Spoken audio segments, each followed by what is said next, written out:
എന്റെ അമ്മയെ പറ്റി ഞാനൊരു കവിത ചൊല്ലട്ടെ. കോൺക്രീറ്റ്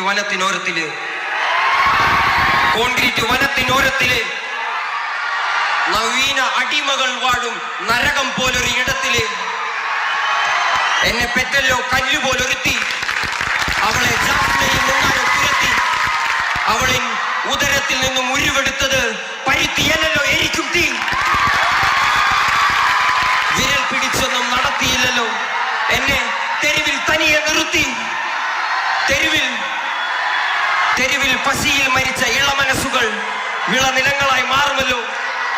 കാലം പല കടന്നവർ വാഴുമല്ലോ. ഇത് കേക്ക്, പല തലമുറകളിൻ കാതിൽ കവിതകൾ ഓതി വിധികളെ മാറ്റുമല്ലോ.